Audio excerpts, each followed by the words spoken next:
ဆရာမာနဲ့တကွာဆရာဆရာမအလုံးမင်္ဂလာပါခင်ဗျ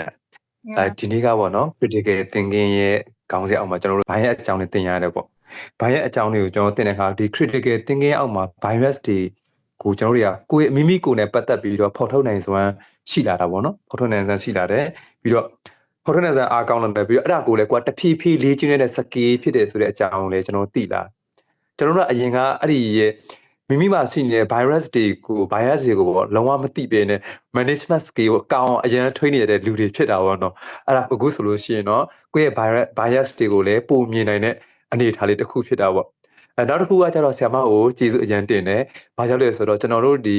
တခြား leadership သင်တန်းတွေတက်ခဲ့ဘူးတယ်ပေါ့နော်။ leadership သင်တန်းတွေမှာဆိုရင်ကျွန်တော်တို့ရဲ့ bias တွေအကြောင်းကိုမပြောပြဘဲနဲ့ဒီရဲ့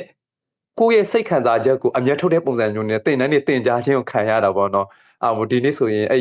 ဒီဘက်တစ်ခုနဲ့ပြန်ပြီးချိတ်ဆက်ပြီးတွေ့တဲ့ခါကျတော့ငါတို့တွေကပေါ့နော်ဒီရဲ့ဘာရဲ့အကြောင်းကိုယ့်ရဲ့မှာရှိတဲ့အတွင်းစိတ်ကိုမပြင်နိုင်ဘဲနဲ့အမြင့်တက်ချင်တဲ့လူတွေဖြစ်တယ်ဆိုတဲ့အကြောင်းပို့ပြီးတော့မြင်သွားတာပေါ့နော်အဲ့ဒါဆိုဆရာမတို့လည်းကျေးဇူးတင်ပါတယ်ဟုတ်ကျေးဇူးထူပါခင်ဗျ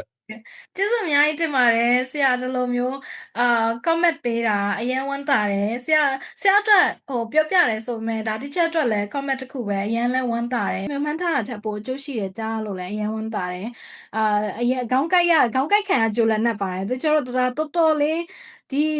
bias ကိုသင်ဖို့အတွက်တော်တော်လေး research တွေတော်တော်လုပ်ခဲ့ research ဆိုတော့သူတည်တနာကိုပြောတာနော် management မှာ teacher တို့လည်းဒါကျောင်းနေမှာ manage လုပ်လာတာလည်းကြာပြီဆိုတော့နှစ်ပေါင်းများစွာဆိုတော့အဖြေရှာနေတာ teacher ကျောင်းတွေအတွက်ကိုယ်ပိုင်ကျောင်းတွေအတွက်ရောဒီအလုပ်ခွင့်တွေအတွက်ရောအားကြောက်လဲဒါ teacher တို့အများကြီးနှစ်ပေါင်းကြာရှည်စွာအဖြေရှာပြီးတော့ဒါcreate လုပ်ခဲ့ရတာပေါ့နော်ဒါကျောင်းတွေရောအလုပ်ခွင့်တွေရော effective ဖြစ်ဖို့အတွက်ကိုတော်တော်လေးလဲ research လုပ်ခဲ့ရတယ်ဆိုတော့ဒါဆရာတို့အတွက်လည်းတော်တော်လေးကြိုးရှိသွားတယ်ကြတော့အရင်ဝမ်းသာပါတယ်လို့ကျေးဇူးအများကြီးတင်ပါတယ်ဒီလိုပြောပြပေးတဲ့အတွက်